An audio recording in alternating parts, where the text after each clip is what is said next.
Hello everyone, আসসালামু আলাইকুম। আমি আজকে বড় মাছের মাথা দিয়ে মুগের ডালের মুড়িঘণ্ট রান্না করব। মুগের ডাল দিয়ে মুড়িঘণ্ট রান্না করার জন্য প্রথমে আমি মুগের ডাল ভেজে নেব। মুগের ডাল আমার ভেজে নেওয়া হয়ে গেছে। এখন আমি মুগের ডাল পানিতে ভিজিয়ে রাখবো। যতক্ষণ মাছের মাথাটা ভাজতে সময় লাগবে ঠিক ততক্ষণই মুগের ডাল আমি ভিজিয়ে রাখবো পানিতে। আমি এখানে মুড়িঘণ্ট রান্না করার জন্য কালবাউসের মাছের মাথা নিয়েছি।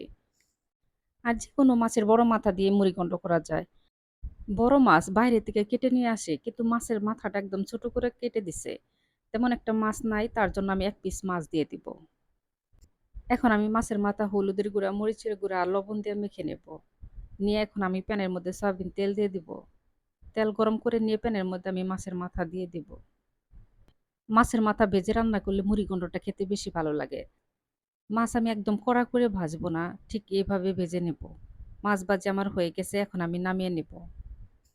মুড়িঘণ্ট রান্না করার জন্য প্যানের মধ্যে আমি এখন সয়াবিন তেল দিয়ে দিব।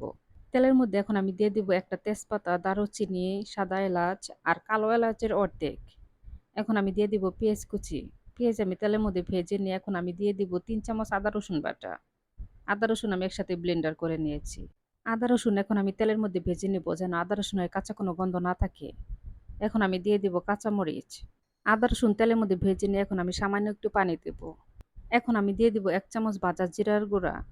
আর দিয়ে দিব ১/২ চামচ হলুদের গুঁড়া। আর দিয়ে দিব ১.৫ চামচ শুকনা মরিচের গুঁড়া। এখন আমি দিয়ে দিব ১ চামচ ধনিয়ার গুঁড়া। আর দিয়ে দিব স্বাদ মতো লবণ। আমি যেরকম ঝাল খাই সেরকম করে আমি মরিচের গুঁড়া দিয়েছি। আপনারা যে যেমন ঝাল খান সে অনুযায়ী কিন্তু মরিচের গুঁড়া দিবেন। আমরা সবাই একদম ঝাল বেশিও খেতে পারি না, আবার যে একবারে কম সেটাও খেতে পারি না। আর মুগের ডাল বড় মাছের মাথা দিয়ে রান্না করা হচ্ছে। এখানে যদি জাল কম হয় তাহলে মাছের মাথার মধ্যে জাল ঢুকবে না, মসলা ঢুকবে না। আর খেতেও ভালো লাগবে না। মাছ আমি মসলার সাথে ভালো করে কষিয়ে নেব। মাছ আমি ভেঙে দিব, একদম গুলিয়ে ফেলবো না।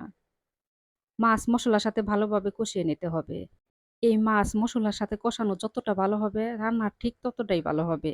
তাই সময় নিয়ে মসলার সাথে মাছ কষিয়ে নিতে হবে। মাছ কষিয়ে নেওয়া হয়ে গেছে, এখন আমি দিয়ে দিব মুগের ডাল। মুগের ডাল ভাজার পরে কিন্তু বেশি ধোয়া যাবে না।